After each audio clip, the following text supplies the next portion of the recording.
Hey friends, welcome to the Swing My Heart podcast with your hosts, Kristen, Nicole, and Hannah. Come join our porch swing conversations. filled with lots of faith, hope, and heart. Hey Hearties, we're back with another episode. Today we have a very special guest joining us for this recap. My good friend and longtime Hearty friend Emily is here to recap episode 3 with us. Hi Emily. Hi Hearties, good to be here. Thanks for coming on. Yes, welcome to the podcast, Emily. Today we will be recapping season 9, episode 3, Turn the Page.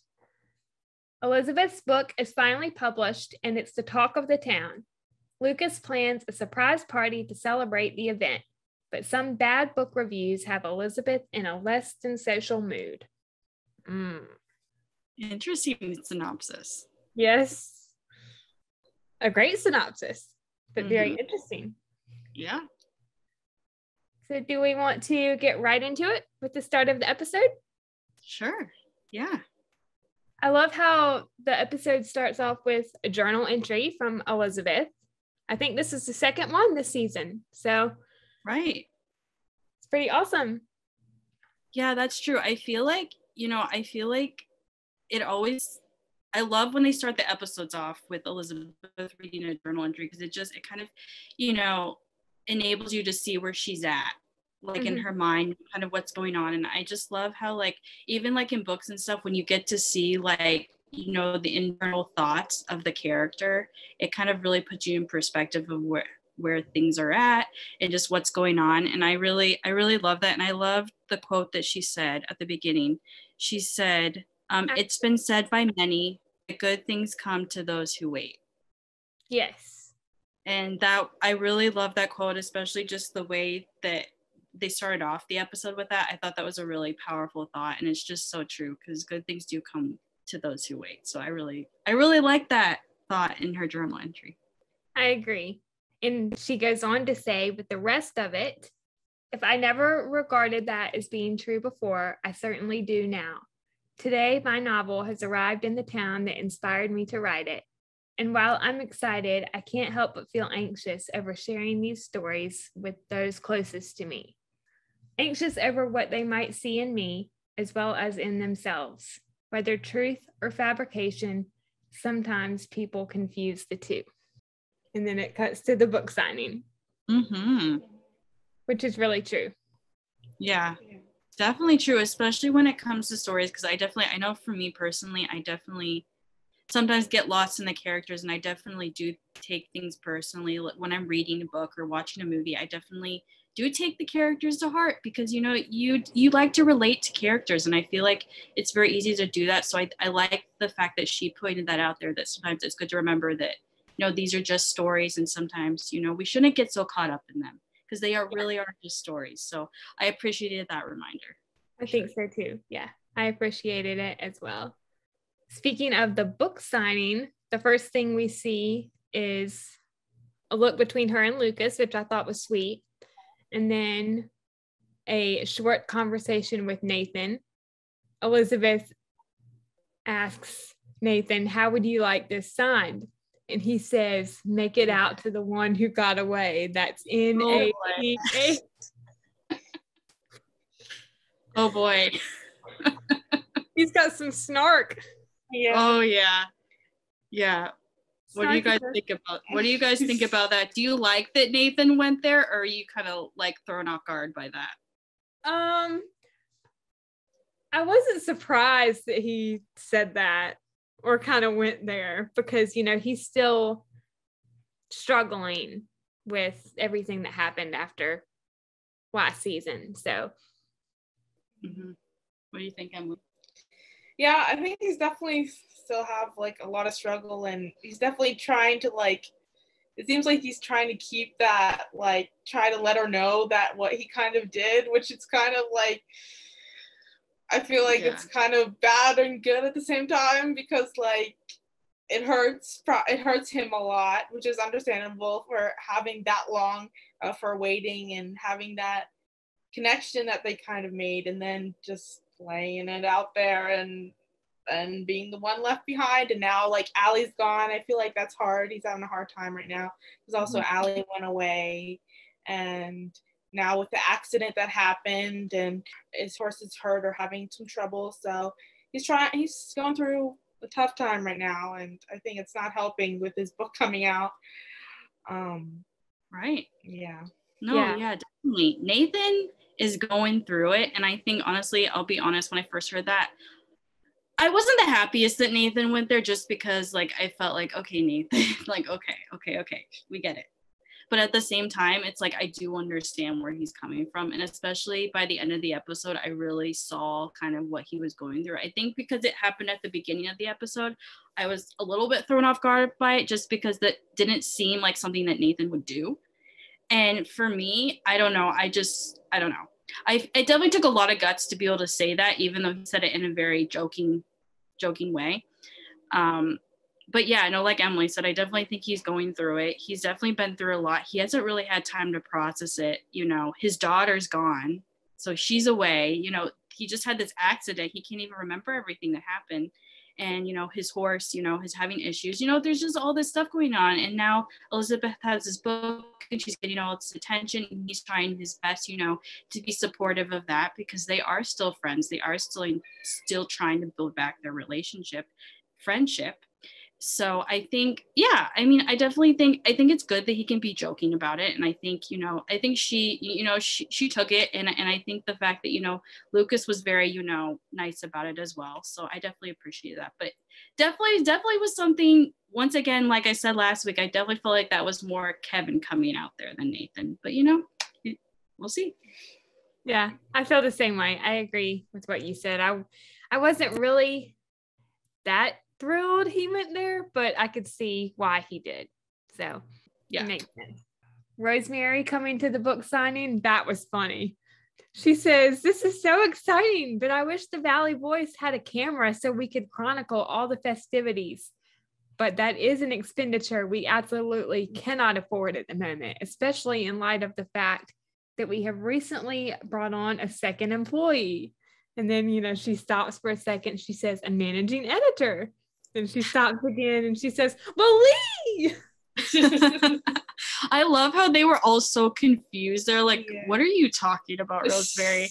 And of course, in typical Rosemary fashion, she's so excited. And I just think it's so sweet to see how supportive she is of her husband, and just how much she loves Lee, and how, you know, how much she just wants to praise him wherever she goes. And she's just, I love that.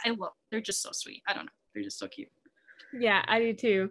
Lucas goes on to reply to that. He says, "Well, you must have your hands full." And Rosemary says, "I do." She just has so much enthusiasm, I feel. Like when she comes into the whole thing, like everyone looks at her, and like I feel like that's what she wants, because she's like that show person.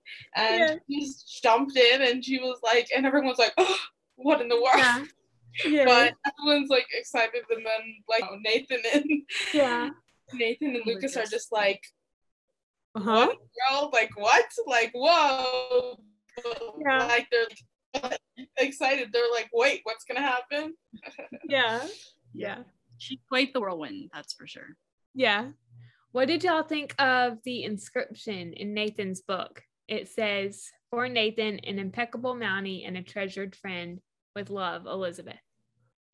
Well, on the surface, it's very nice. I thought it was a very sweet inscription. But again, with the impeccable thing, Elizabeth, come on. Can we move past that choice of wording, please? Even though it's a very nice choice of wording, I just think what has gone on in the past doesn't bring back the best memories there. But I do think overall that was a very sweet thing for her to say. And I think it's very sweet that she's showing that, you know, she still really cares about Nathan, and that she genuinely really does love him as a friend. So I do appreciate that. I thought it was sweet. Yeah, I think so too. I agree. Nathan and Faith have a conversation. So this is, you know, after he read the inscription, he tells her that he can't stand being cooped up. He's thinking about riding out to Rock Creek to see Allie because she's been gone for a month. Faith said it's out of the question and doesn't recommend being on horseback at the moment. I mean, I wouldn't either after what just took place. And especially in Newton's condition right now, that's not even possible. Yeah. Like, No. Mm-mm. no way. That's a long journey. And I understand how much he wants to see Allie, of course. Like, he misses Allie. And after this, it probably stuff has been put into perspective because, like, he had this big accident and he's like, he wants to be with Allie and he doesn't want Allie to lose someone else. He's probably nervous about that accident could have been a lot worse, and then Allie would be stuck with like no more father figure, and that would be really hard on him or hard on her because they've been so close, and so he has that worry, and he wants to just see her so fast. Yeah, he didn't even want her to know about the accident. No. Now that he's okay, I think he wants, he wants to be there with her. Yeah, he does, which is really sweet. I can't wait till Allie actually comes back. Yes. I think we're all ready for that. We're all ready for that. Yeah, ready to see what happens. Next, can we just talk about the dynamic between Florence and Molly and Ned? So this is the next scene, like the first one we see of them for the episode. They're walking through town and Ned has his face buried in Elizabeth's book. Yes. Yeah. That's so funny with Ned. When Ned had his face, and the whole time he just did not want to get like he was just like he was so distracted. Yeah, he was toning out the girls and like toning out everyone. He was like, I need to finish this. I can't stop. I don't care whatever there's going on. I just have to finish it all the way through. And I'm just like, wow, that's so fast. He's reading this so fast. One thing I wrote down was the facial expressions, and then Florence's line, she says, Molly, you have got to stop. And Molly starts reading an excerpt from the book. She says, Juliet, brilliant red hair hid beneath her faded blue bonnet, and she was demure yet excitable with an eye for some of the more eligible bachelors in town. Yeah. Oh my, I guess we'll talk about this later, but did you guys think she was talking about Molly, or did you guys make the connection that she was actually talking about Julie? No, I thought it was Molly. I thought it was Molly too. We thought it was Molly the first time. Yeah. I didn't even think of her at all. And then once we find out later on that's who it was, I was like, whoa, that makes so much sense. Yeah. I didn't even think of that. I totally forgot about Julie. That's more understanding probably because, well, they've had a good amount of run-in, but I feel like probably on a more personal aspect, it would have to probably be Julie, even though it has some interesting things to say about Julie. And I mean, it could fit Molly too, maybe, but I mean, when you go back and when I go back and hear what is actually written in the book, I'm like, yeah, that doesn't sound like Molly. That's definitely Julie for sure. Yeah, but I know I definitely feel for Molly though, because if I was in her shoes, I would think she was talking about me too, and I would not be happy. Yeah. Bill runs into Wyman Walden. So this is the first scene we see with him this season with Wyman. Wyman mentions that he represents the concern that's building the foundry, which we already knew from last season. There was a line about why there wasn't progress being made with the foundry, and then Bill thinks that is why they've barely made any progress. They've had some problems, and a harsh winter didn't help at all. According to Wyman, it's full steam ahead, and he's back to make sure things resume without a hitch. Bill says, now I can't run you out of town for no reason, but while you're here, I can make sure you're not a danger. Then he asks for his gun, and he says, I have a right to arm myself. Bill says, it's a very friendly town. And then Wyman says, one way or another, we will be doing business. I wrote, was that a threat? Oh, it certainly sounds like one, that's for sure. Oh boy. There's a lot with this Wyman coming up, and I feel like he's gonna put a twist on the show. He's gonna throw more of a twist like last season. Lots of drama, for sure. And way more than I was expecting, which we will talk about later. Like that cliffhanger. Oh my goodness. All right. Yeah. But back to this scene. The fact that Bill knew that Wyman had a gun. Yeah. Okay. Oh boy. Yeah, like it wasn't even showing. Like it was, I guess, hidden under his coat. Right. Bill knows what he's doing. Yeah. Bill knows what he's Yeah. doing. I love how Bill says as Wyman walks away, he's like, I don't think so. Right. I know. Yeah. Not in my town. No. Not in my town. I don't care if I'm not the mayor or whatever, but you can't do this. He is still the sheriff, so I mean, He's still got a good amount of and power. And it's Bill, so of course he's still gonna stick his foot where it doesn't belong. Yeah. And he's still gonna, stick up for his town because that is Bill. That is Bill. Joseph and Minnie at home after Angela and Cooper leave for school. Now, this was a sweet scene between the two of them. Minnie says that they're going up too fast, and Joseph says, well, at least your girl still speaks to me. I miss my boy, Minnie. I do. And Minnie suggests to Joseph that he should ask Cooper to come with him to work someday so they can have some time together.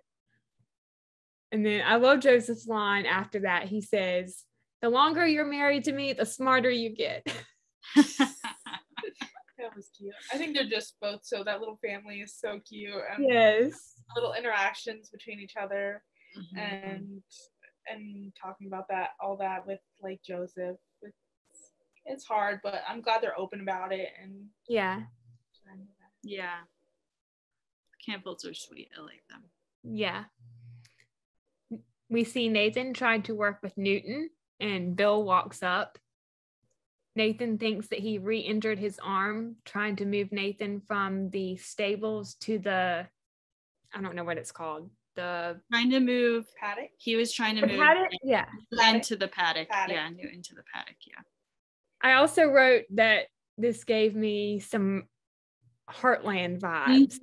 Oh yeah, definitely. Emily and I were talking about that. We were saying, where's Amy when you need her? We were like, where's Amy when you need her? Come on. Yeah. And it's kind of funny because Kevin McGarry has been on Heartland. So Right. Yep. He was on Heartland for quite a few seasons. So definitely. Kevin wouldn't be familiar with that for sure. Yeah. I love this next scene when Elizabeth's students are in the schoolhouse and they're reading her book, or Cooper is reading her book. And then Opal says, oh, she's coming, trying to like be on the lookout for Mrs. Thornton. And I think Cooper hands the book to Timmy, and Timmy says, I don't want it. And then Timmy hands it to Opal, and Opal hands it to Cooper, and Cooper says, don't give it back to me. And then Cooper hands it to Emily, and Emily's like, I wasn't even listening. And then she hands it to, I don't know who was sitting beside Angela. Timmy. Yeah.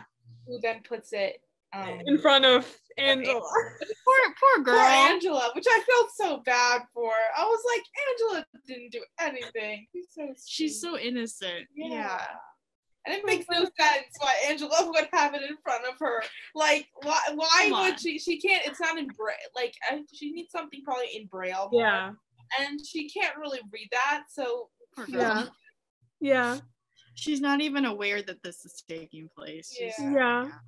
I love when Elizabeth comes in and she's like, good morning, children. And, they all say, good morning, Mrs. Thornton.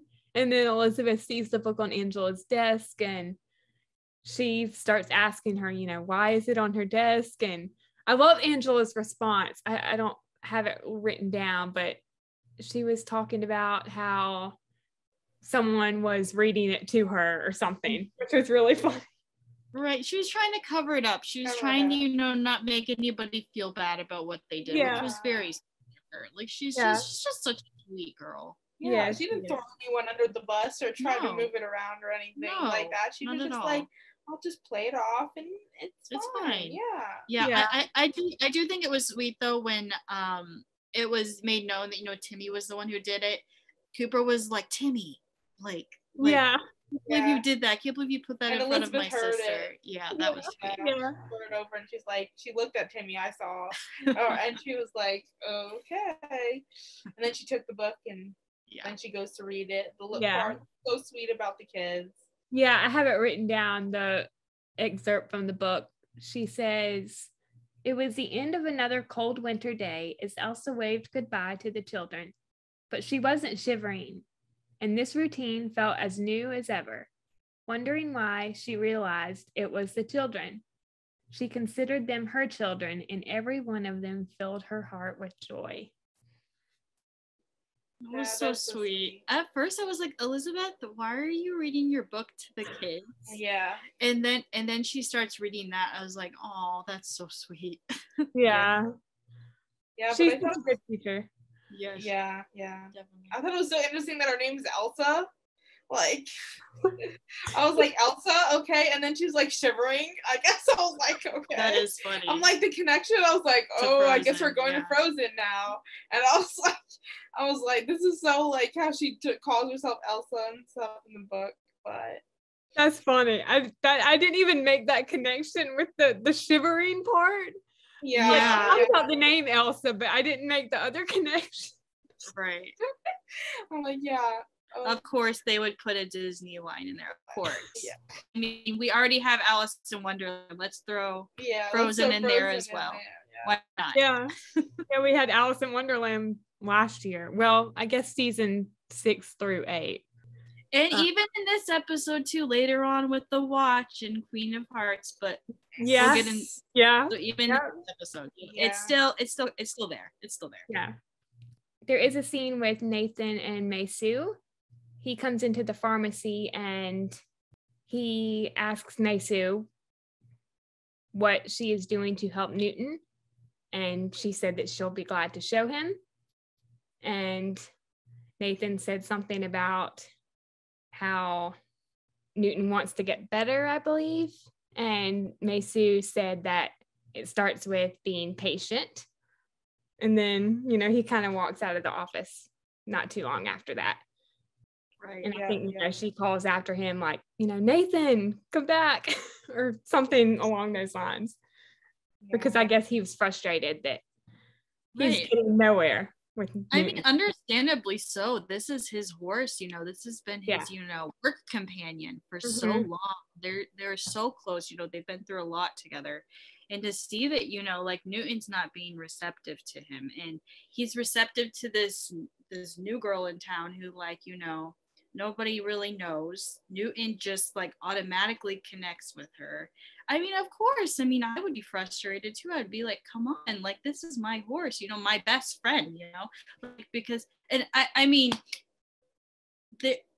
they're such a team. Nathan and Newton have been such a team, and to just see Newton in this position where, he's having a really hard time, and obviously there's stuff going on. I mean, he's a horse, and, and Nathan really wants to help him, and to just see that, Nathan's been through a lot, so he's ready, to just, he wants to help. He wants to, do something. He's very much a doer. He's, he's trained to, be the one who helps everything. And in this situation, he's just, he kind of feels helpless, So to just hear that, he has to be patient somewhere. Obviously, like, yeah, I totally felt for Nathan in that scene. I will also say, I think it's adorable that he keeps calling Newton Newt, because I've seen that a lot, like people like throwing that around on social media, but I've never actually heard Nathan call him that. So I love it that he's calling him Newt now. It's so cute. I don't know. I did too. Yeah, that was really cute. The next scene that we get is Lee and Rosemary in their office. They're talking about his article that he has written for the Valley Voice, and the headline, which is, "Seems like duck soup for Hickam." I know. I saw that was one of the teaser. They had that as like a teaser photo for this episode before it came out, and I read that. I was like, what in the world is duck soup? I know. I was like, what does that mean? And then I looked it up, and it makes more sense now. Definitely. It basically means an easy task or someone easy to overcome. So it was easy for Hickam to come in there. Yeah, I think at first when it like said duck soup, I thought he shouldn't have been elected or something. He should be stuck in the, it's like stuck in the mud or something. He's like having a rough time rough or like go of it. is not up to par or whatever, or should be like, yeah, like stuck in the mud or like stuck somewhere else or something, or shouldn't be in this position. I was like, oh, that's so mean. I was like, this is not very nice. I was like, why would he write something like this with this title? Yeah, I was thinking the same thing. I thought it was funny. I loved it that even Elizabeth later on says that she doesn't even know what that means. Yeah, I was gonna bring that. I was like, thank you. You make all of us feel better who had to look that up, because it's like what in the world does that mean? You know, I do think it's funny that they didn't even tell us what that meant in the episode. Yeah, I agree. Yeah. Of course we had to look at that. Lee says that when Rosemary first asked him to write the story, he wasn't sure how he felt about that, not because he lost the election to Mike, but because he's never done anything like this before. I love Lee's line. He says, I think it kind of turned into duck soup for me too.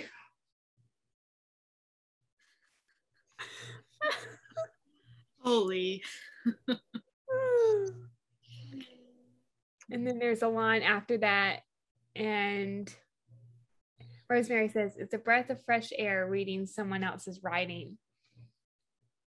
I think he was asking, if the article was good or not. Yeah. And she also says that his piece is quite uncommon. Lee says, is that a bad thing? She says, it's not necessarily bad, but it's not necessarily good either. And then Lee says, is there a technique or something you want me to follow? Rosemary says, your spelling leaves something to be desired, but Lee, your writing is unlike anything I've read in the newspapers around here. Your style is bold, brazen even, not unlike something that could be attributed to Arthur Brisbane, who had a similar kind of forceful flair. And then, she tells Lee who Arthur Brisbane is. He is from the Chicago Herald. Oh man, I want to read his article. I do too. I was like, she's talking about this. I was like, okay, let's hear it. I want to hear this. Yeah. I was like, the spelling thing was kind of funny. I was like, your spelling was something aside. I was like, okay. But, like, I feel that people, some people don't know, like, even adults and everything have some trouble time spelling all the time. It makes, speaking from personal experience, it makes someone who's also has always been not the best at spelling, makes me feel better. Yeah. Hey, it connects to other people. Yeah. It makes a good connection. And like even like people, like the best English people can make mistakes or whatever. Mm-hmm. Yeah. And so with the spelling, like I understand Rosemary, but Rosemary's like, my writing is, and she's just trying to be like honest but nice at the same time. Yeah. I mean, I feel like it would be hard to be in that position. This is her husband. This isn't just, somebody, who works under her. This is her husband. And to get to that point where, she's matured enough to be honest with her husband. Be like, you know what? I do love you, but, I can't print this. Like, I was about to. It would definitely be, it definitely puts Lee in a weird position, though, for sure. Mm-hmm. Yeah. I understand why he needed to take some time to, walk it off. Yeah. Can we talk about that first scene with Faith and Henry, when he's talking about how he's supposed to have his physical done later that day? Mm-hmm. And then I think Faith says something, I don't have the line written down, but then Henry says it's with Carson, and then she says, well, are you going to Baltimore? Or unless you're going to Baltimore. Right. Yeah. Okay. Well, I like that they're still talking about Carson. Yeah, Carson. Yeah. I like that he isn't, he's not a character that just fell in the black hole. They're still talking about him. They're still mentioning him.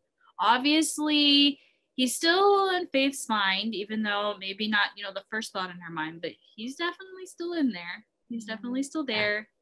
And we'll see later. Yeah, definitely. So That was definitely an interesting scene. I thought it was really interesting too that they were following up on the physical that Henry was supposed to have. Yeah. I thought so too. Because I remember last season, didn't Carson ask for a physical at some point? I can't remember if he actually ever fell through with that. I feel that was carried over from last season. If I'm not mistaken. It was, because Henry had some health problems last season. Yeah. Were starting to be dealt with, but I don't know if they ever followed through. Yeah. So maybe it's shadowing more. Maybe it's shadowing like there may be like other health problems still, like, or might be. Yeah. I don't know. Like there might be other checkups, or like he has to like something, try to figure out like the connection, like figure out like what's happening. I didn't think about that, but the fact that they did bring that up, and she's like, well, can I at least take your blood pressure? Yeah, she said that later. Maybe that is a foreshadow. Good point. I didn't think about that. Maybe something is going to happen with Henry again, because of course Henry needs one more thing to happen to him. Of course. He's gotten to this part. I feel like he's in like a good place, kind of like pretty much right now, or he's like getting, or he's like kind of balanced. There's like a little balance right now in his life, but probably. But things are never smooth sailing for Henry, and things keep happening to him. And I think it's about time, he gets some smooth sailing for a while. But it kind of sounds like that's not going to happen. Yeah, we'll see. No. Poor Henry. I was about to say that. Poor Henry. He just keeps going through all this stuff. Can't catch a break. No. Yep. Molly comes up after Henry leaves, and she's asking Faith what she thinks about the character of Juliet, and Faith mentions that she hasn't even had time to read Elizabeth's book. There is a character in Elizabeth's book named Dr. Hartner that arrives in town on page 15. That sounds a lot like Carter. Yeah. Very interesting. I love how Faith just, takes the book from Molly's hand and or no, Molly gives it to her, and then I love how she just starts reading it as she goes back into the infirmary. She's very interested.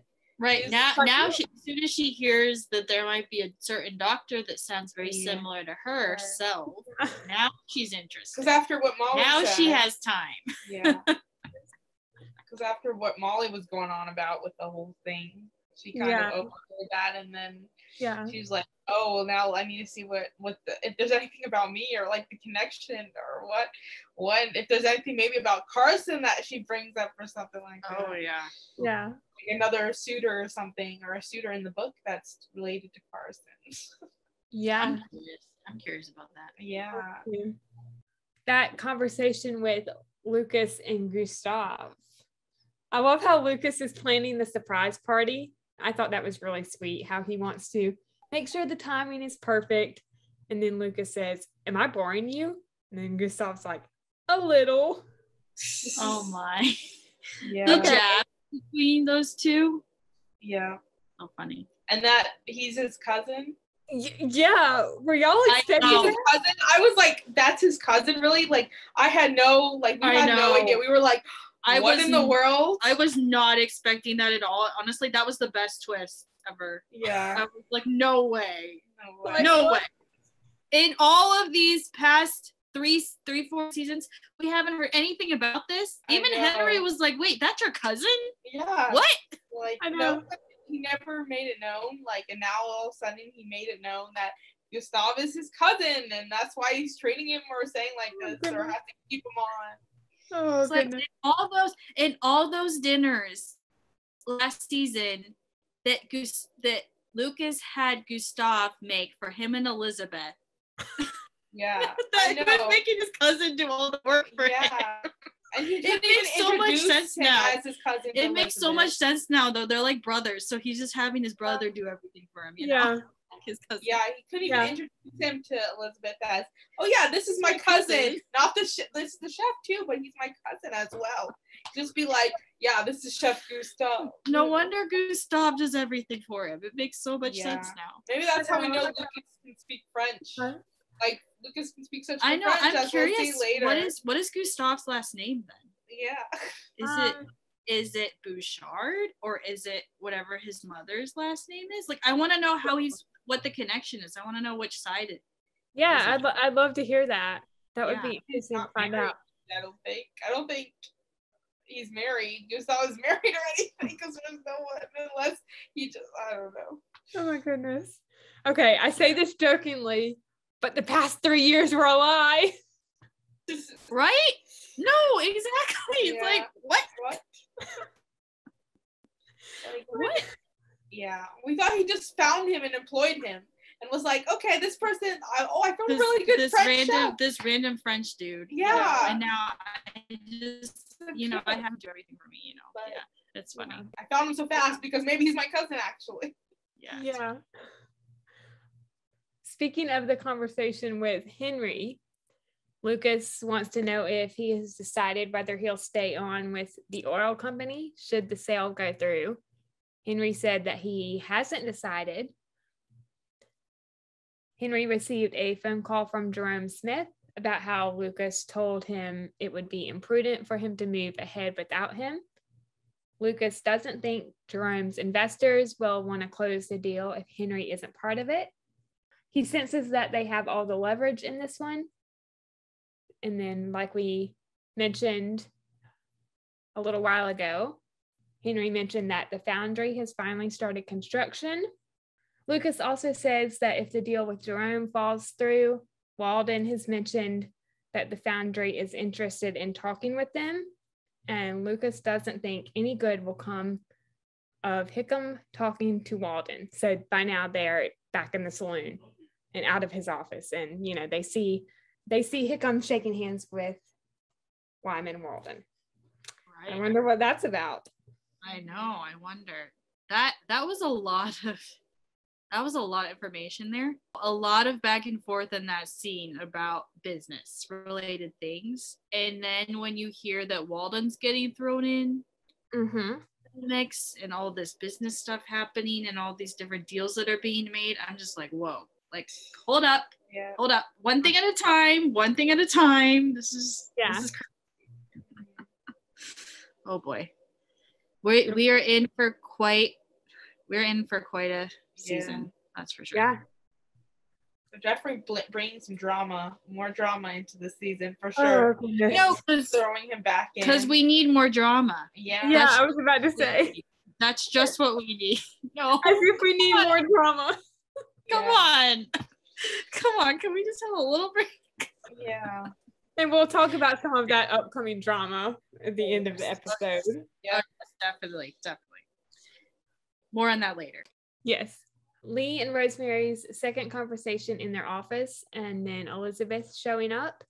Lee is standing right outside the window that doesn't actually have a window. And, Lee just kind of like crawls over the window into the office. Rosemary has decided she wants to publish Lee's article. Then they start looking at all the negative reviews of Elizabeth's book. And Rosemary says, the world has become more blunt and unvarnished when it comes to what people say. Mm-hmm. Which is true. Sad, but true. Right. Yeah. That's a tough position to be in. Like this whole scene, like the stuff that follows after that. Oh boy, with the book reviews and all of that stuff. I mean, yeah, it's definitely true. I mean, it is really sad, like, to see when, stuff like that comes up. I mean, understandably so. Everyone has different opinions, and everyone has a right to opinion, and everyone has a right, to have feelings and, to take things personally, even when maybe it shouldn't be taken so personally. But there's definitely a time and a place for that, and it's definitely not the right thing to always put it out there in the open for everyone to see. Yeah, I agree. I love how Rosemary was being so supportive, and of course Lee too, but Rosemary says to Lee, what should we do? And says something about, keeping the good and tossing out the bad. And then I think Rosemary says something like, I'm also Elizabeth's friend. Or well, Yeah. maybe he said that before Lee said what Yeah. he did. Yeah. No, definitely. That's a hard position to be in. I mean, they're best friends. And I mean, Rosemary has a job she has to do, she's in charge of the paper. It's also, when it comes to book reviews too, you do have to put, the negative and the good in there. You can't just only publish the positive. So she is put in like a really hard position, especially, as a friend. Like, I mean, I feel like doing a book review, I feel like she almost should have hired somebody else who's not as close to Elizabeth to be in charge of putting that whole thing together, to do it, with no bias, because it's really hard to do that. And there is such a thing, when as getting criticism, and even bad criticism though can help, but there also is that balance of how much, what should we actually say, what can we publish without it dragging down somebody, because there is such a thing as criticism that can also be good, because it can also be helpful, but there's also really negative criticism that is not so helpful. So it's it's hard to find a balance, and especially when she's a friend. I really feel for them in that situation, because that's rough. And I definitely think it took guts for them to be able to share those reviews with Elizabeth too. I think so too. I love as Elizabeth is coming into the office, they hear the door open and they turn around and see Elizabeth, and Rosemary says, "Elizabeth," and Lee says, "Hi," and then Elizabeth's like, "Hi." I love the facial expressions. Yeah. I loved Lee in that moment. Like Rosemary, okay, there was something going on there, but Rosemary played it off pretty well. But Lee, no, totally hi. You totally knew something was up there. Like as soon as Lee said that, Elizabeth was like, okay, what's wrong? Yeah, and then it cuts to her reading the reviews, which really made me sad. She's, seeing all the negativity thrown her way. She says, what hurts most is these reviews are mean. They're personal. These are fictional characters. I was just trying to tell a story. Right. I feel like that might be a message to the Hearties. The Hearties, about last season. Yeah, I definitely think it is. And honestly, I think it's good that they address that, because obviously we all know that there's two sides to the story, and we also know that not everybody is okay with the direction that the show went, but there's also as somebody who wasn't particularly happy with the way that the show went last season, I also see the side of it is yes, I could be unhappy about what happened, but this is just a story. It is just a story. And, and at the end of the day, everyone's doing their job. They're just telling a story. It may not make everybody happy. They may have made some mistakes along the way. They may have not gone about it in the right way. Some people, but there's also the other side of it where people do like it and they are happy with the direction that it went.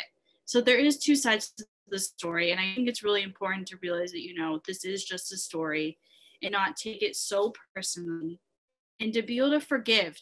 Also the forgiveness aspect. So I love that they said that in there, that, at the end of the day, these are real people just telling a story, and you have to realize how what you say about the story can affect those real people and the jobs that they're trying to do. So I think I definitely appreciate that they went there. I think it's a very important message. And they did it in a very nice and kind way. I just think, they did it in a really nice way, and I love how they added that. Yeah, I do too. I think they did that really well. So I appreciated that. I did as well. We can all have our opinions, and I respect everyone's opinion, but yeah, absolutely. There is no need to bash the actors on this show. Exactly. There's no need for that. Yeah, exactly. No, definitely. Because they work their tails off Yeah. every year to Yeah, make the show what it is. definitely. Yeah, for sure. And we all make mistakes too. Yes. So, Yeah. you know, you live and you learn. That's all I can say. But I definitely appreciated that message. Yeah. Nathan and Mei Sue's second conversation. So this is when Nathan is, standing at the paddock or the ring, where Newton is, just watching him run around. And Mei Sue walks up and she wants to know if she's done or said something to upset him. She says that she's only tried to help. Nathan said that it isn't her and that the accident has affected him more than he's willing to admit it has. I love Mei Sue's line or response to that. She says, "You two were injured physically, but more than that, you both suffered emotional trauma. It doesn't surprise me that you and Newton are having trouble." I love how she's, just trying to encourage him. Yeah, I feel like, May was definitely at the right place at the right time. She's definitely, definitely a voice of wisdom for Nathan in that scene, and definitely also a little source of encouragement as well, because I don't think Nathan quite, was able to realize everything that's going on. He's got so much going on, and I think just to have that outside perspective, looking in to kind of see what's going on there and to see, what's kind of hidden under the surface, because there's a lot of stuff under the surface there.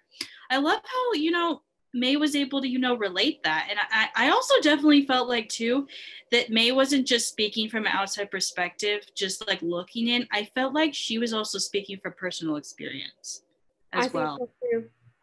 Yeah. I definitely think there's something going on there. I think something has happened in May's past too, where maybe she's experienced the same thing, so she kind of knows what to look for. Yeah. Yeah. I think she could connect to that horse a lot, or I feel like she's having that connect. Well, she came in, remember, she rode in on a horse. Yeah. So she is experienced with horses, it seems, with the whole riding. And I feel so after this maybe trauma that this horse has, she even has more personal, because maybe she went through a trauma that the horse maybe not exactly the same thing that the horse experienced or Nathan experienced, but very similar, and she understands that he's hurting. And even though Nathan is hurting too, but I feel maybe she's easier to connect right now with the horse than Nathan, even though she's trying, but it is still hard to get through. But so I think she's just trying to she can help. She feels like she can actually help, and maybe she couldn't help in the past or the different experience. We're not sure yet, but yeah, there's something still there too. Hannah was saying, that there's something that we don't know yet, or that she's hiding right now that may come up later, that has that connection. I agree with what you said. It broke my heart to hear Nathan's next line. He says, "Maybe I wasn't paying attention. Maybe the accident was my fault." I mean, he's blaming himself. Right. Right. I think Nathan's blaming himself for a lot of things right now.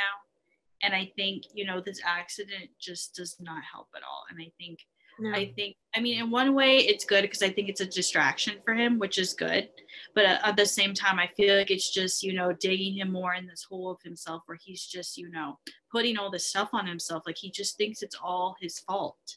I feel like he's in this place where he just thinks that, that he's to blame for everything, or he thinks that, it's just, it's all him, And so I definitely feel for him. I feel so bad for him in his scene. I mean, that's a really tough spot to be in. And I mean, Nathan really cares about people, and he really tries his best, to do the right thing, even though, he's definitely flawed and he definitely makes mistakes, but he always tries to do the right thing. And so at the same time, I mean, I definitely have a lot of respect for him too, just for him automatically to be to look within himself and to be able to, admit that he makes mistakes, or that he thinks that, he's to blame for this. I definitely think it takes, a really special person to be able to admit that. Yeah. They go on to talk about how he doesn't remember what happened. And I also love this line from Macy. She says, consider that a gift. At least you don't have to relive the accident. So again, she's being encouraging and supportive of him. Right. Exactly. She knows exactly what he needs to hear. Yeah. And she doesn't know him very well, but somehow she knows exactly what needs to be said. And so definitely really appreciate that. Yeah. And again, with like that line, I feel like relive the accident. She's like relating it, like she's connected with like, so maybe there's an accident or that something she's reliving in her so own life. Yeah, like, so that's another like, I felt like that's another connection there, that she's got some personal things that came up again that she needs to deal with. Nathan apologizes to her and thanks her for everything she's done. And then she invites him to get a cold drink with him at the ice cream shop, which was really cute. Mm-hmm. Yeah, that was sweet. I like to see that they have a friendship developing. I think that's nice. Friendship. Yeah. At this point, that's all we need. Yeah. Nothing more, just friendship. Faith and Henry's second conversation outside the infirmary. What did y'all think about Henry's comment when he said he isn't comfortable having a woman giving his physical exam? I think that's a very normal reaction. Yeah, I think so too. If I was in his position, I would feel the same way. So I definitely think that that's a very human. Yeah. I think so too. Yeah, maybe he just, I feel like for him, he's, I don't know, just feels more comfortable, or like just with Carson. Carson, and like, and Carson knew his like history, I guess, his medical history, and that's where also like she comes, she then, Faith also asked about the blood pressure thing. So then you see like that may be, like we were relating earlier, like the blood pressure thing may come up again, like his blood pressure, like, because specifically he said, like, come by, me check like your blood pressure, because that's what the problem was last season, I think, was it was a lot of blood pressure because he put too much stress and stuff on himself. So we may get something may be coming. We don't know. We'll see. It'll be interesting to find out. Yeah. I love the scene with Joseph and Cooper at Lee and Rosemary's office, when they're trying to fix the window, and then, they put it on or they install it. And I think Lee was the one that pointed it out, that it was installed backwards. Yeah. That was a cute scene. I love that, like, he immediately was like, did you do that on purpose? Yeah. Right. But I feel like knew also too, Lee and Rosemary, because then like after they asked, but they were probably like, did you? But then they like, after they said that, they were like, they seemed like they were like kind of thinking, like, until Coop left, and then they talked about it. Yeah. But like, something's off. Like, you're doing this for a reason, because we know you can do your job. I know that he can do his job right. So there's like something's happening. Right. So yeah. But how Rosemary also talks about the window is so funny. How she's like, the window looks so good here, and she really wanted that window. And have it. Yeah, I loved how, well, I mean, Joseph took Minnie's advice. He's like, you should invite Cooper to come help you work sometime. Mm-hmm. I love that, because like, I feel like that's a really sweet thing for a father and son to do, especially that's really nice bonding time, and it really shows like Cooper gets to learn something from his dad, and also he gets to see that what hard work, what can come of doing hard work and helping people. And I really like that, and I love how Cooper seemed to be really receptive to it. Like the past 2 episodes before this, Cooper was really struggling to connect with his dad, and he was understandably so. He was really going through it, and to see him be able to connect with Joseph again in just like such a simple way by just helping him with the window, I just think that was just such a sweet moment there, to just see that like this is actually helping him, and just the power of spending time with your family, and you know, just like making time to do that one-on-one. I think that's really important lesson, and I love that they put that in there. Now we do get some back and forth with this next part of the episode, and it is the scene with Lucas and Elizabeth on the saloon balcony. I have to admit that was a very cute scene. Just the whole thing. Yes. I was laughing the whole time. Poor Lucas. Yeah, it was kind of funny, and like how he was like watching out for everyone too, and how he did something all abruptly and was like trying to play it off, and and how he had to like, it was kind of sad how he had to spoil his own surprise, but but I have to say,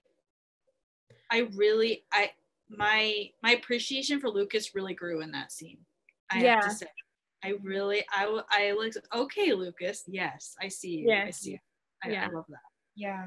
I think he was in his office, and then, you know, he walks out to the saloon and he's talking to Gustav, and Gustav tells Lucas that, you know, Elizabeth is waiting on the balcony, and, you know, they finish their conversation, and Lucas walks up to the balcony and sees that Elizabeth is upset, or, you know, that something is wrong, and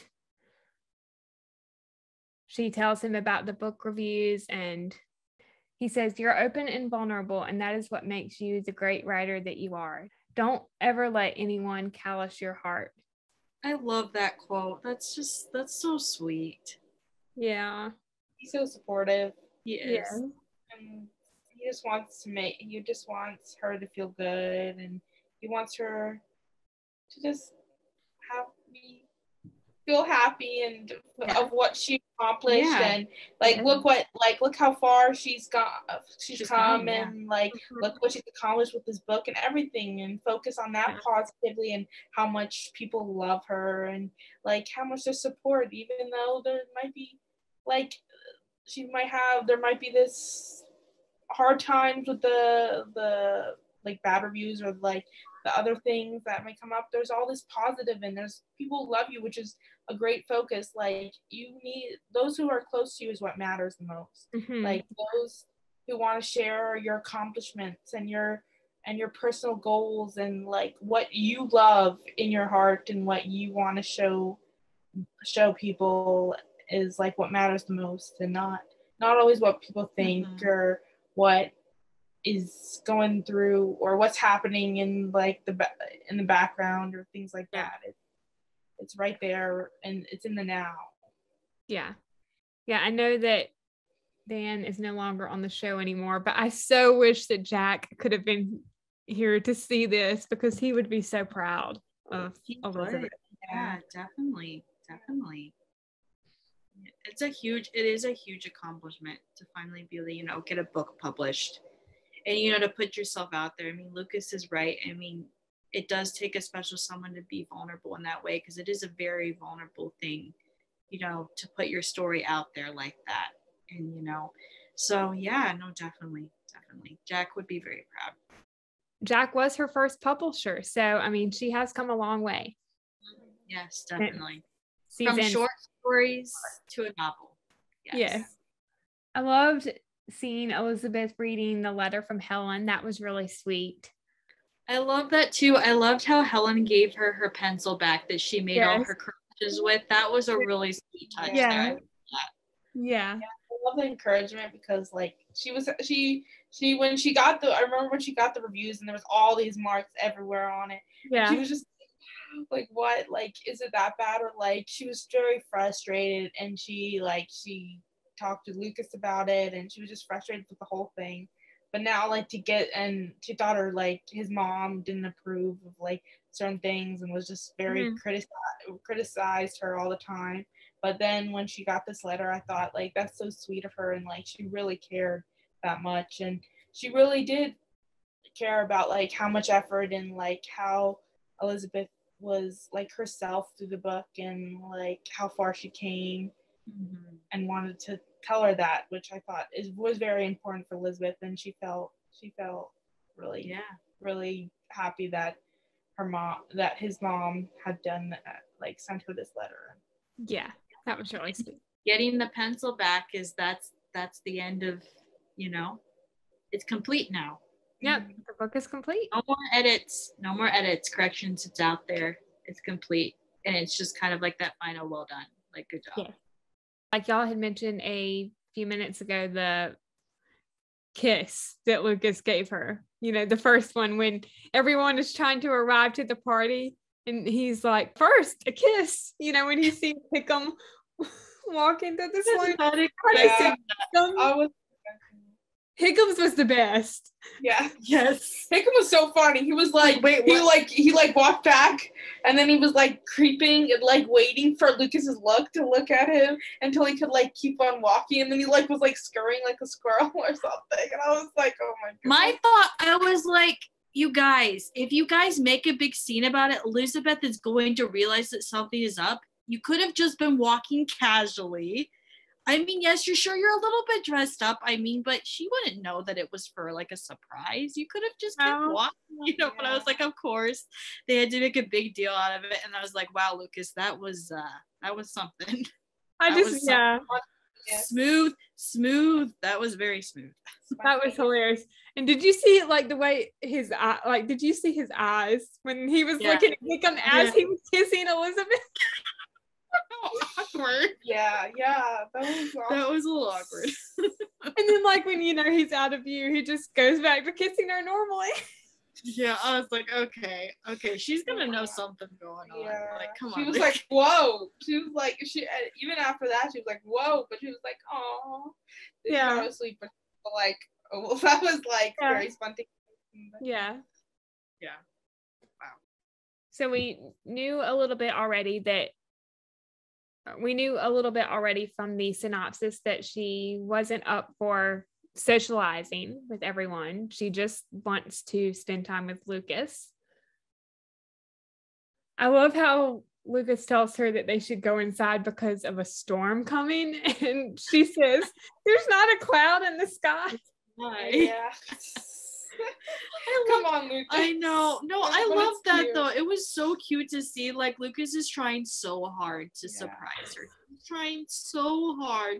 The poor guy. I really felt for him that scene. I was like, poor Lucas. Yeah.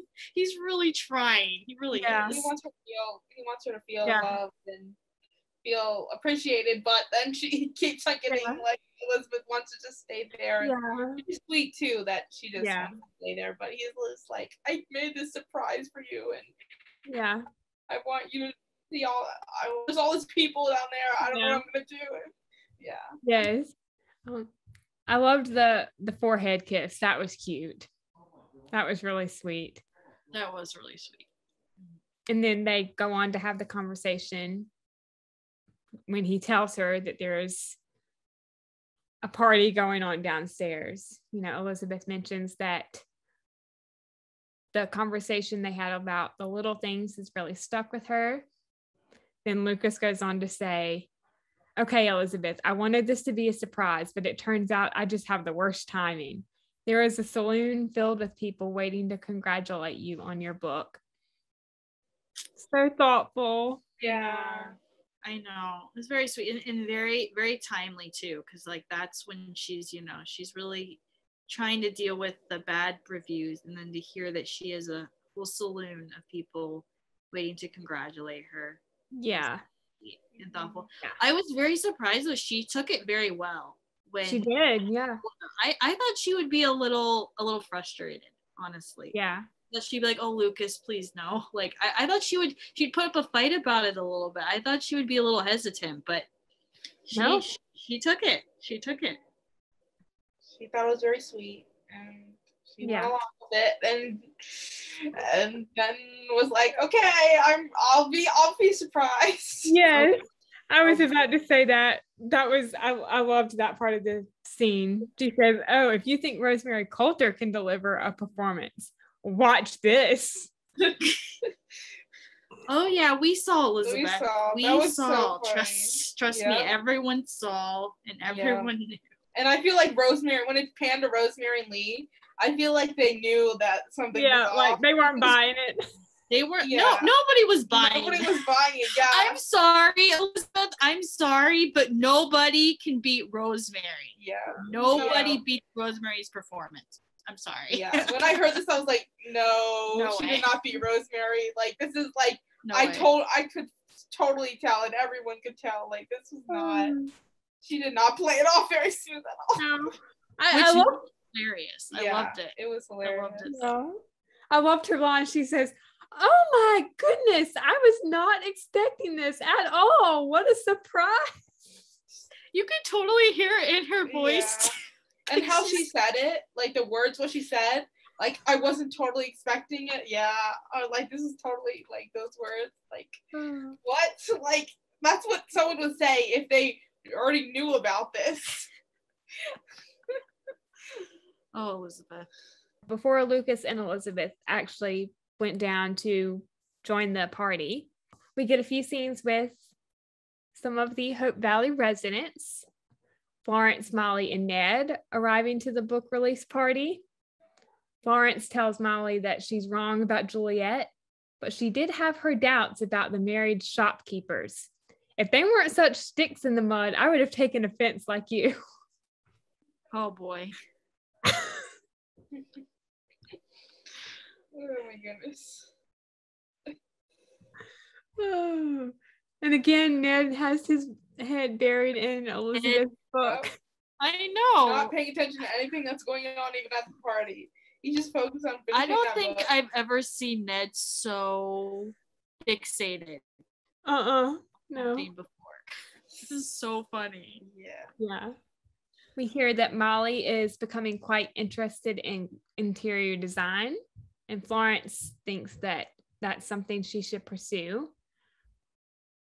I love that. I love that they're going to bring some interior design into Valley. That makes me so happy because I'm somebody, I've always loved interior design. I love designing things, and I'm really big into like home decorating. So like, I think that's awesome that they're going to bring, you know, that into their shop. I love that. And it would be so cool to see, you know, Molly kind of dive into that a bit and see what I'd love to see what she could do. Yeah. Hope Valley's interior designer or next interior designer. Yeah. We get a scene with Bill talking to Hickam in the saloon. Now, I love the part before this, you know, when Bill was talking to the bartender about his ale, like pouring it at a 45-degree angle. He's so particular. He has to be so particular about every single thing. And then, like, the run-in with Hickam and how Hickam then steals the drink and that, like, he wanted. And he's just like what? Like, then he's like, oh, he's probably thinking, like, I'm, like, just because the mayor, blah, blah. And he's like, probably. Oh, my gosh. Yes. Now that I think about it, that very scene could be what provokes Hickam later to go. You know, later, we'll talk about this later, but what provokes Hickam later to go into the judge or the mayor's office and kick a certain somebody out. But I feel like that was Hickam, you know, trying to, you know, show that, you know what, I can do this job. And I mean, he says that after, you know, the whole drink thing. He says that. Yeah. Yes. Or talking about Wyman. Right. Talking about Wyman. I think that Hickam was using that opportunity to show Bill that, you know what, no, I'm the one in charge now.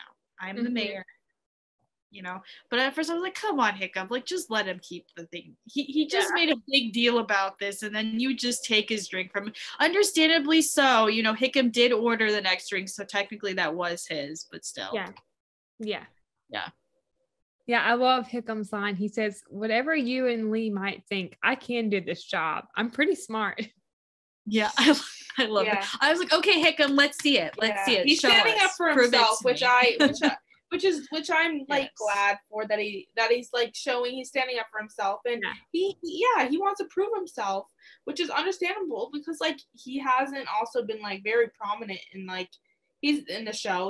He's not so this might be a chance for him to show like the town also what he could do, and like like show people like what like how like it is like what he can do, like to be like how he's a part of the show, and like how he will be able to like he could change some things up and different things, and he could show a different side of himself that we haven't seen that may be more interesting and maybe a good fit. And you never know. You have to have, we're all open-minded. We have to be open-minded about what's to come. Yeah, Bill. Yes. Faith and Maysu have a conversation at the book release party. Maysu says that she is really enjoying Elizabeth's book. Maysu wants to know if the Mountie in the book is, and then, you know, Faith finishes her sentence by saying is based on Elizabeth's late husband, Jack, or Nathan. And she didn't know that Nathan courted Elizabeth, but it doesn't surprise her. Okay. Once again, quit saying that they courted. They didn't courted. Elizabeth didn't even give him a chance. No. And also, I always thought that the Mountie in the book was Jack. Yeah. Well, if this is the same book that Elizabeth was writing in season 7, the guy was not a Mountie. Luther Brandt is the main guy in the story based off of Lucas and Nathan. Yeah. So yes. I guess there were some edits involved. Yes. Yeah. So, I mean, I don't know where that ended up. I mean, I would assume now she probably changed that. Mm-hmm. But at the time, what we do know about the stories is that the main character, I think he was a Pinkerton or something, if I remember correctly. I can't remember. Yeah, he was a Pinkerton and then something else. Yes. So, I'm interested where that went, but come on, guys. Like, come on. They never courted. Like, yeah. Like, that is a big issue that a lot of parties have, is that never came to be. Yeah. So, you know, like, yeah, I don't know. Anyway. Nathan in the mercantile with Florence and Ned. This is the scene that we saw from the preview. Nathan still hasn't read Elizabeth's book, or so we think. I mean, what do y'all think? Do y'all think that he actually hasn't read it? I believe him. I don't think he's read it. If I was him, I think it would take me a little bit to be able to get to the point where I would be to read that. Yeah. You know? And I feel it was too, like, I feel like he had a lot of happening, like, because, like, last, it was his accident and everything, and now with the horse, like, there was only very short time, like, he could have maybe read, but, like, he definitely, I feel like, couldn't read the whole book, if anything, but, so, I feel like, and, like, Hannah was saying, yeah, for sure, like, I feel like it's hard on him to read that, or read kind of, like, a love story, like, after what's happened, and went on with Elizabeth and things like that. So I feel like he will read it, but I feel like he'll read it at his own pace, and he doesn't want people to like keep asking about him and like force him to read it. He's his own person. He can read it at his own pace, and you can't force this on him, and because he's been through so much. Yeah, he has. I agree. We see Nathan looking out the window at Maysu, who is in front of the infirmary. And, you know, Florence notices and she says, "You've recently had your heart flouted. Don't be hasty in rushing to a new..." And then, you know, Ned interrupts them because his new hat has come in the mail, as well as a letter from Allie. And, you know, Ned asks as well if he's read the book. Because I think I definitely saw Florence's influence on Ned there. Yeah. You know, Florence, of course, is kind of getting back to her little bit of a busybody ways. Yeah. You know, that's Florence. The gossipers, both. Yes. Now they're both gossiping, or like they're both the people talk in town, or all the news. Yeah, I felt so bad for Nathan in that scene. I'm like, come on, guys. Like, I get that you're trying to help, but at the same time, just leave him alone. Yeah, Nathan doesn't need it. Nathan does not need this right now. Just do not remind him. No. Do not. Just don't go there. He said, "I'm not looking for a new courtship, and I don't have a flouted heart." Right. Yeah. Although I kind of feel like he might have one, maybe just a little bit. I think that's him, trying to come to terms with the fact he's trying to pretend that it's not there. Very understandably so. We all do that. Yeah. But I definitely think, he's just, he definitely does. He's definitely got stuff going on there. And it's not helping. It's none of their business. It's none of their business to, do that. But I do appreciate that they're trying to help. But at the same time, just give them a break. Come on. Yeah, definitely. Lucas and Henry have a conversation outside his office, or outside of Gowan Petroleum. Lucas wants to know if Henry plans on keeping the name if he stays with the company. Henry thinks it looks strange to him, referring to the sign, and that there was a time when there was nothing more important. Which is true, because season 1 Gowan was just like all about Gowan. All about the business. All about Gowan. Yes, definitely. Wanted to be on top. Didn't want. No one was going to get in his way. Yeah. I don't remember where I heard it, but I think there was an interview somewhere with someone from the show that said there would be a sign coming down in Hope Valley this year. Oh, yeah. I wonder if it's Gowan Petroleum or Abigail's Cafe. I hope it's not Abigail's. Please, no. No. Yeah. I know. Yeah. I mean, but Minnie did say that she's interested in buying the Yeah. cafe. But I don't know if they could change. How could they change, the name of her No. I hope not. I know. Yeah, that would be. I know. I mean, Abigail's Cafe, it has such a history with the show. They can't do that. Yeah. It does. No, definitely not. They can't do that. Yeah. So I wonder if it's going to be. There's too much with Abigail's Cafe, I feel, to bring it down. Because, not that much has happened. Okay, so but the petroleum, of course, yes, because the show is about the explosion, but fairly new. Yeah. But I feel like, the place is fairly, and they haven't done basically anything in there. There's no scene or anything in the petroleum place, or there's nothing. The sign is really in itself is really not that important to the show. No. Abigail's Cafe is a staple. Yeah. Been there since season 1. They can't take that down. No. Way too much history there. Yeah. Lucas asks Henry if he is any closer to making a decision. Henry says that it depends on what day he's asked. Henry doesn't think he's ready to welcome big change in Hope Valley. He says that part of him still regrets keeping on going when he left here. I love this line from Lucas. He says, "Change doesn't always have to be beyond our control. It's whatever we want it to be." Yeah. Yeah. Lucas with the truth bombs this episode. And the wisdom. Yeah. Really got a lot of wisdom. Yeah.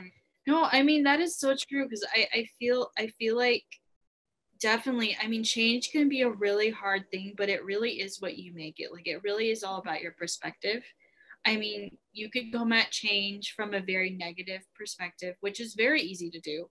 I mean, I've never liked change. It's very hard for me to accept change when it comes. But I love that he says it's what you make it, because it really is. You really do have the power to make change a good thing in your life.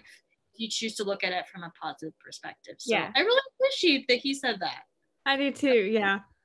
I mean, just a little change of words here, but just that quote and, everything that you mentioned, it reminds me of that song from Hannah Montana, "Life is What You Make It."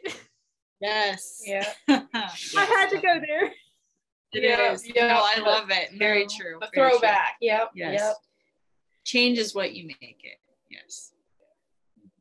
I love Henry's response to that. He says, "Only a man in love could have that outlook." Ooh, that puts a foreshadow for sure. Yeah. Lucas tells Henry that he should read Elizabeth's book, and that he thinks he'll like the character of Mr. Gaines. I want to know about Mr. Gaines. I want to know what Elizabeth said about Gowan. Yeah. Yes. Because you see later that he does, or this is flashing later, but he does read the book. And there's a little smile that comes on his face when he's reading.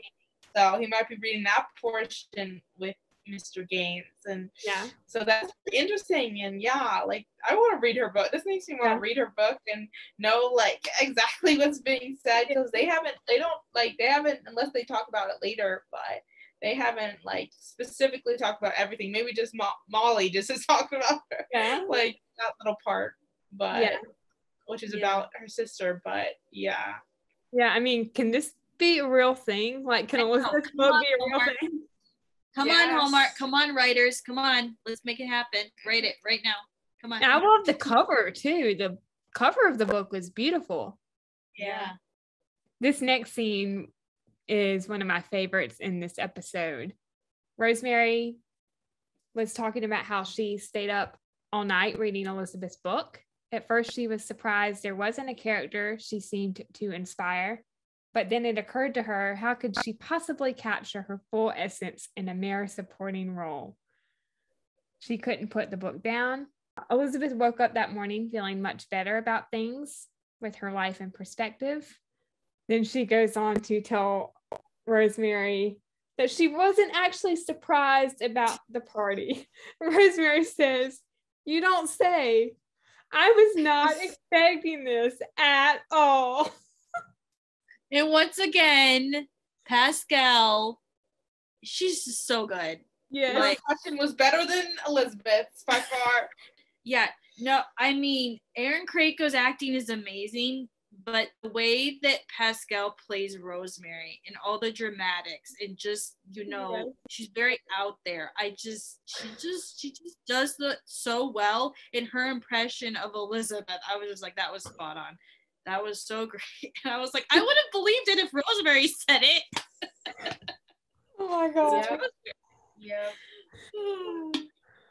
I love Pascal. She nails her role as Rosemary every single time. She does. Yeah. Cute how they addressed it. I just was saying how they did it and how they talked about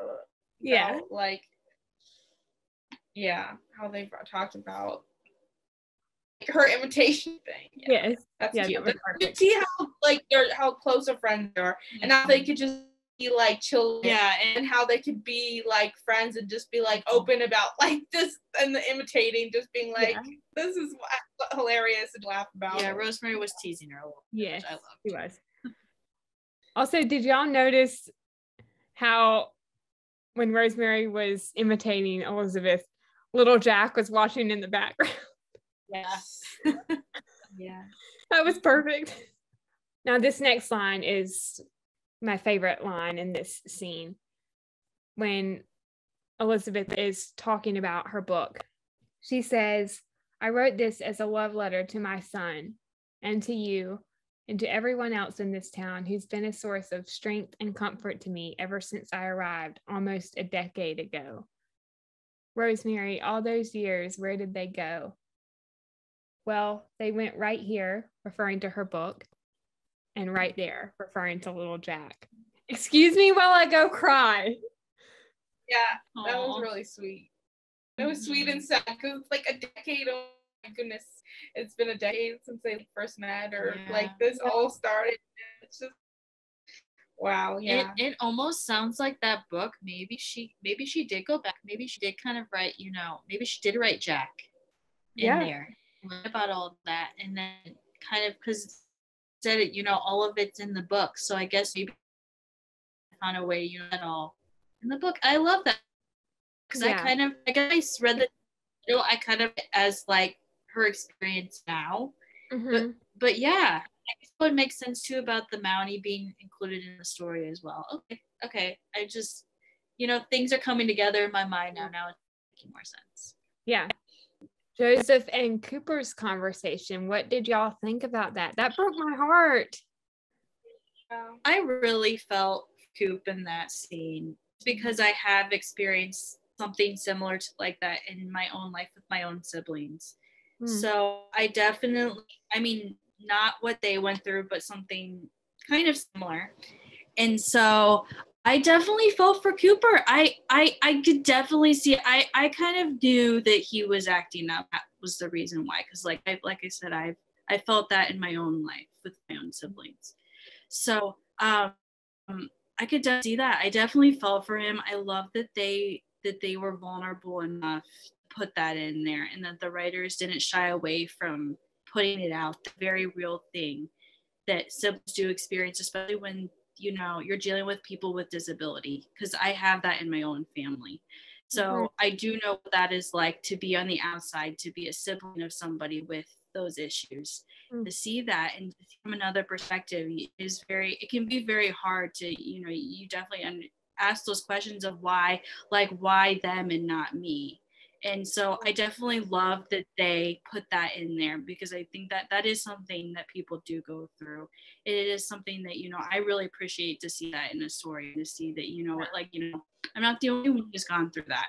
And especially when you're a kid, like, it's definitely something when you're a kid, you experience that, you grow up with that. So I definitely love that they put that in there. It definitely did break my heart though for Cooper. So I was like, yeah, that's a really hard thing to go through, and especially since he doesn't understand like why it happened the way that it did. I mean, their situation, I mean, I've never gone through, you know, kind of what, I mean, Minnie and Joseph kind of touch on it later, like everything that happened. Like, I've never gone through that situation, but just like the overall, what Cooper knows about the situation, I definitely felt for him there. So I love that they put that in there. Yeah, it was a good scene between Joseph and Cooper, although it was a tear-jerking scene as well. Definitely. And we followed that up with Elizabeth in the mercantile with Florence and Ned. Elizabeth is seeing the display of her book. Florence has reset the display 3 times already because the book is flying off the shelves and they have to keep restocking. Molly comes into the mercantile and just very bluntly asks Elizabeth about the character of Juliet. I have the dialogue, you know, Molly comes in, she says, "I'd like to ask, don't you find the character of Juliet just a wee bit obvious?" "Well, it wasn't supposed to be. So I was right. Elizabeth, I've been defending you." "Well, my sister's made it clear she's quite upset too." "Your sister?" "Ah, the fiery redhead who's always on the lookout for a new suitor." "Julie's based on your sister?" "Juliet. Julie. Excuse me, I have shopping. Why don't I help?" Oh my, it's just like Molly to get right to the point. Just like flat out ask her, like, come on, isn't this a little bit obvious? Yeah. But I love, like we talked about this earlier, but I love how just all of us at the same time were like, oh, Juliet, got it. Not Molly. Duh. Yeah. Like, how did I not think of that before? Yeah. Right. Yeah. Right. And for Molly, of course, to jump to conclusions. And then bring all of them, Ned and Florence into it. Yeah. Of course.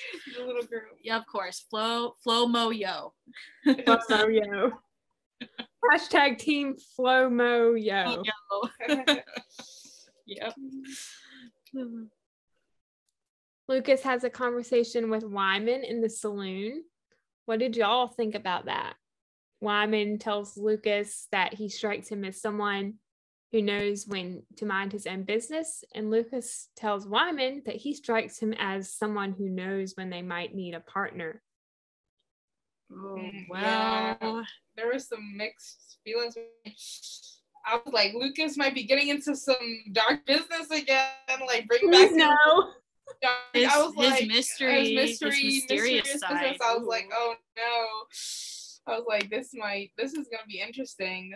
I mean, through some loops and through some interesting things. But it makes a whole lot of sense with that ending that we got, which we will talk about later on. I have a thought when we get to that scene with Lucas. I have a thought. Yeah, definitely, but you could definitely see something that there was some familiarity there. Like they're not just, not just guessing. They kind of they know something about each other. Yeah. And yeah, I mean, particularly, of course, I wasn't happy to see that, ooh, Lucas and Walden, I don't know about this. That seems a little sketch. Yeah. But I was like, but okay, I'll wait and see where this is going. Obviously, I know that Lucas is a good guy, but I like to see the mysterious side of Lucas. That's something that I really like about Lucas. I like his mysterious side. I don't like when, he's so perfect all the time. I like to see that mystery coming out, that little bit, of that mysterious side. And also, I know Chris, that was something Chris really wanted too. That was his favorite part about Lucas. He loved his mysterious side. So I loved that, he got to play with that this season. Yeah, and they're bringing it back a little bit. I love that. I love it. Yeah. Yeah, we'll see what happens with all that. Yeah. Oh boy. Nathan and Mei Sue have another conversation at the pharmacy. He wants her to work with Newton again when she has time. He suggests the following day and for her to name the time so he can meet her there. And May thinks that she should work with Newton alone, at least for now. And then Faith comes in and interrupts the conversation. Of course. Yep. Yeah. Faith mentions something about, oh, did I interrupt something? And May tells her no. And she says, Faith, really, there's nothing between me and Nathan. And even if there was, I'm in no position to do anything about it. What does that mean? Yeah. I think Faith is just trying to be cautious. I think Faith is trying to look out for both Nathan and May's best interests, because I think, at this point in time, Faith is under the impression that May is married. Obviously, we don't know for sure if that's the case or not, because it hasn't been confirmed or denied by May. Something is going on there. So obviously, Faith wants to make sure, that nothing going on there. And she also wants to make sure that, that Nathan's not going to get his heart broken again. So I definitely appreciate that, Faith is trying to make sure that, everything's okay in the way. But I'm definitely a little suspicious about what's going on.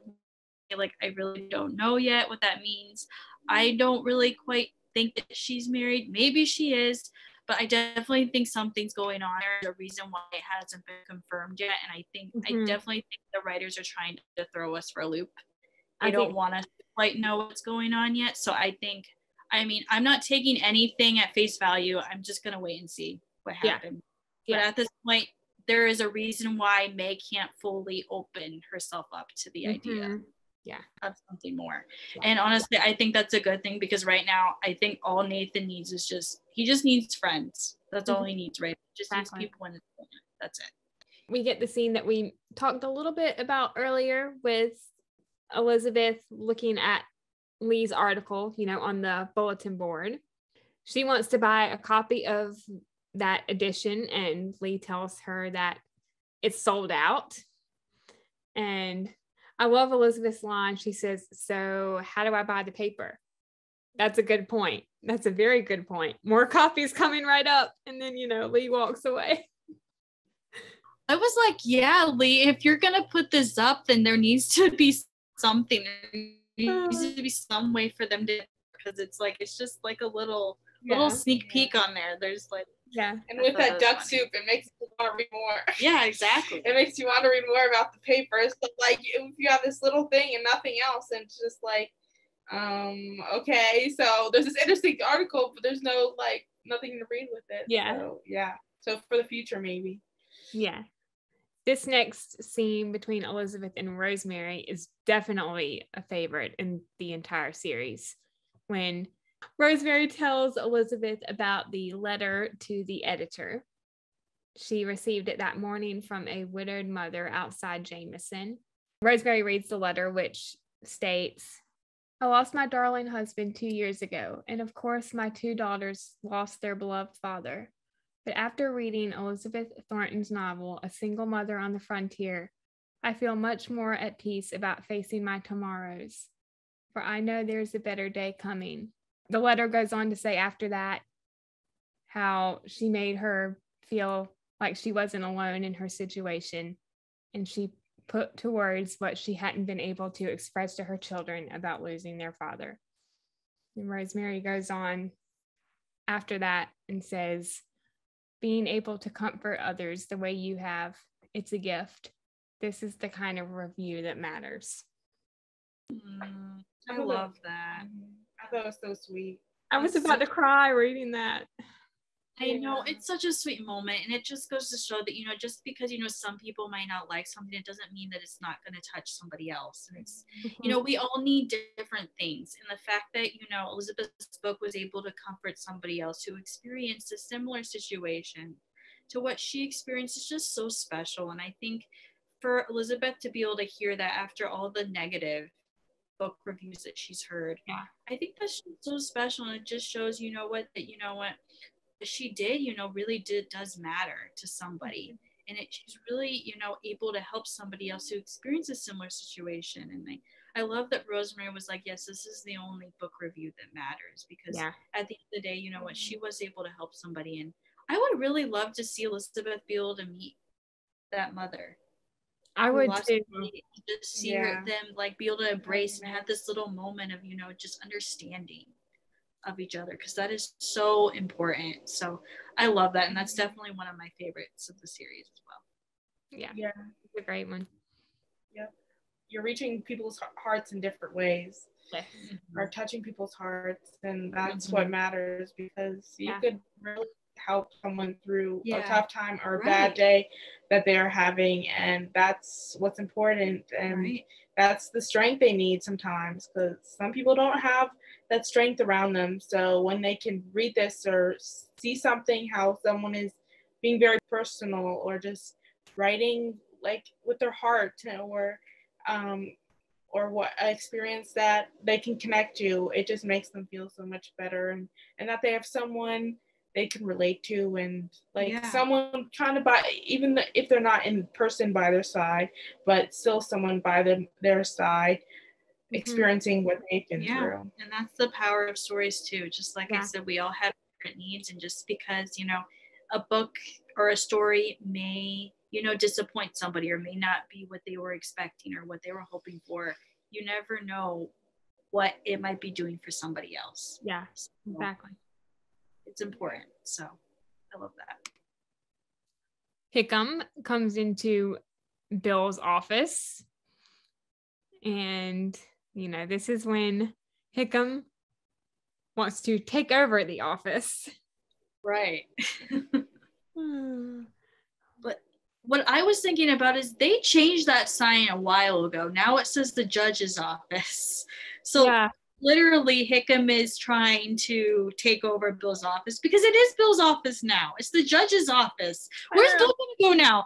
This is what I'm saying. He's going to have to go work with Nathan again. I'm sure Nathan's going to really appreciate that. The judge working in the jail? I don't know about that. I mean, that's where Bill was before he got the mayor's on. So. Joseph and Minnie's conversation in the church. This was a great scene between them. Right. Yeah. Joseph couldn't tell Cooper that a doctor refused to treat Angela because he's already carrying a load of hurt. Joseph didn't want Cooper turning that into hate. Then he goes on to say, with everything that happened with that doctor and everyone acting so ugly, we can't have Coop and Angela thinking we just let ourselves get chased down the road. What would that teach our children? Then Minnie says, we'll need to tell both of them when they can better understand. Joseph says, we're in a different time, Minnie. And Minnie says, isn't it something that Angela never asked us? Then Joseph says, what's important is that we're here now, where it feels like we can breathe. Minnie says, I only wish it had been sooner. Right. That's very powerful, that like whole phrase, and how now they found a place that feels really like home, and that they can fit in, and they don't have to pretend or walk around, or have people walk around pretending they're someone else. They're just normal people, which they should have felt before in the other previous place they were. But Yeah. Now they can feel and they can breathe and they can just. They're finally accepted somewhere. Yes. Yeah. And, there's no, I mean, I can't imagine. I can't either. It really upsets me to think, how People are so prejudiced. Yeah. Against How people. they could have that much hate or. It's just so sad, but I love that the writers, once again, I love that the writers are going there with this story and they're not afraid to, put that in there. I think it's really important, especially for viewers who have experienced similar situations in their own life. Yeah. And so I think that's really important. And I love that they're tackling that because it's such an important lesson. And I just love that. And I'm excited to hear more about this story. And I definitely think it's definitely awful that, Angela's situation could have been prevented. I can't even imagine. That's just terrible.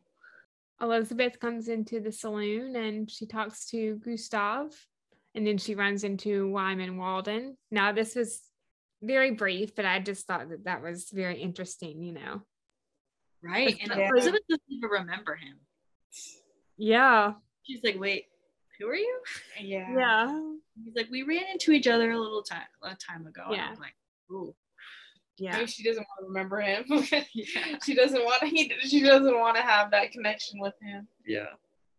The last scene in the episode is, here we go. when Elizabeth, walks in his office while he's on the phone, and I think she wants to know if she interrupted something, and he tells her that he'll finish the phone call. Yeah. Yeah. And Elizabeth mentions that she is going to go ask Gustav about a recipe. And then, Elizabeth leaves and we see Lucas still on the phone. He's talking in French. So before Elizabeth walks in, he says, Jeanette, I need more time to earn his trust. I wrote, who is Jeanette? From season 6? Oh, yeah. Was it the lady he helped with season 6? Jeanette was his friend. Oh my goodness. As soon as I heard that, I was like, what? No way. They're bringing Jeanette back? No way. Yeah. I was like, oh my gosh, no way. Like I got really excited though when I heard him say Jeanette. I was like, finally we're gonna get more of this story, because we had the end of season 6 when Lucas is trying to help his friend Jeanette, and he gets into all that trouble in the saloon, and Elizabeth almost gets hurt and all that stuff. We never heard anything about Jeanette after that. Yeah. And the fact that they're bringing Jeanette back, I was just like, oh my goodness, this is gonna be crazy. And the connection with Wyman, I was not expecting that. Like I was about to say, so after Elizabeth leaves, we see him still on the phone. He's speaking in French, and then he starts speaking in English. He says, you have to listen to me. And then we don't hear what Jeanette is saying, but then we see Lucas say yes 2 or 3 times, and then he says Wyman Walden twice, as he kind of like bangs the phone. Yeah. And then he says, I can help you stop him, but I can't do it all alone. Are you listening? What? Yeah, I know. He's very furious. He just got like how fast his mood changed. First of all, can we just applaud Chris McNally? Yes. Amazing performance there. That French. I know. First his French of all, was really good. His French was really good, very strong. Yeah. And yet he's having to play a really intense scene where he's really mad. Yeah. And he's getting fired up. Like that was. I see that being a nomination for our podcast awards next year. Oh, yes, definitely. Like the best scene. That was awesome. Best scene award, I love that. I love that. I was like, wow, he's speaking, and he was pretty fast speaking French. I was like, wow, yeah, he's got a lot of talent in that scene, and like the ending, like that was a award-winning ending. Uh-huh. Like, that was a really good cliffhanger. Yeah. Yeah, I was like, when he started banging the phone on the desk, I was like, go Lucas. I know. Back to my thought that I didn't mention earlier, but I said that I would mention now. I wonder if Lucas is going undercover to, I guess, frame Wyman. Yeah. Walden? Yeah. That's what we were kind of talking about, like, after we watched the episode, like, because, like, he wants to, because he said earlier in the scene when talking at the bar, like, if you ever want to, like, like I can help you out with the construction or the housing. And I was like, I think he might go help. He's kind of in the situation where he's trying to get on women's good side, so maybe he can later on. This is all part of the plan. He's trying to be friendly with Walden, so he knows what to do. He can stop him. What he said. Yeah, right. He's experienced. I feel. Yep. I feel like he's had experience, and he knows I'm what wondering he's doing. if this is what leads to the black eye that Lucas is going to get. Yeah, hit him between the eyes. Yes. Not Lucas. I'm not talking about Lucas. Well, I'm talking about Lucas hitting Wyman between the eyes with the team. Yes. I also wonder if there is another person involved. Like, if it's not just Wyman. There's gotta be. Yeah. Well, well, somehow this is all, I don't know how this connects, because the guy from season 6 that they took down who stole Jeanette's money or whatever. Mm-hmm. I wonder if that's somehow connected to Wyman. I don't know. I don't know how it would be connected to Wyman, but somehow Wyman has to do with Jeanette. So I don't know if this is like something else that Jeanette happened to Jeanette. I don't know. What I was going to say is I wonder if there's like more than one person that Lucas was referring to. So it's like it's not just Wyman, but it could be maybe Amos too, but also what if it's Spurlock? I know. There's also that connection with Spurlock as well. Oh my goodness. There's a lot. There's a lot that it could be going together. Oh boy. We don't know. In the foundry? Yeah. There's so much connected. I don't know. I also think, or I also remember that John Tinker, I think it was, said last season, I did hear of something he said about Spurlock, and there is a connection to season 1 Spurlock. Mm-hmm. Yeah. So I wonder. All connected. I can't. I don't know. This is crazy. This is going to be an interesting and crazy season. I feel like crazy. Get this all in there. I don't know. Yeah. Things are about to get interesting. Yeah. Oh yes. Yeah, for sure. And then with the preview for the next episode. I was about to bring that up. Yes. Yep. Elizabeth needs someone to watch Jack. Mm-hmm. Lucas offers. So, we know that Lucas watches little Jack from some of the sneak peeks that we've already seen. Yep. May needs Bill's help. She is a fugitive of sorts. What does that mean? Of sorts, yeah. They just. I'm wondering if it's some sort of like, thing where maybe I don't know. I mean, she is of Asian descent, so maybe she's in the country illegally. Could be having to do with some sort of, fugitive of sorts type thing. It could be that Jeffrey was some sort of guy who tried to help her out of a certain situation, and maybe it turned a different way. It could. I mean, I definitely have got that feeling that maybe it could be that sort of situation. I honestly think whatever it is, I think that May just found herself in a difficult situation. I don't think, she did anything bad. Wow. I'm sure she made some mistakes, but I think it's probably more something just of circumstances, didn't go the right way. So something happened, but I don't think she's actually a fugitive. I think it's something. I think maybe a misunderstanding, or there may be something where she's trying to protect. She's running from something that's trying to hurt her or something. And I think not saying like her status or marital status or what she was trying is a part of it, and like she just wants to be careful. And I feel like there's something that happened in the past and she's really like nervous, scared to talk. Yeah. So things we don't know. Yeah. I don't think she's a bad person, but I think that it was just a misunderstanding or something like that. Yeah. The school inspector, Mr. Landis, is back. Joy to the world. I was Yeah. wondering when that was going to happen. I was like, they still have some unfinished business there, but like, of course, why is everything happening in the next episode? Yeah. Come on. Too much in one episode, I feel. It's going to happen. But He says Elizabeth's certification is worthless. oh boy. You talking about her general certification or a certification for like Angela, like teaching blind students? Yeah. Yeah.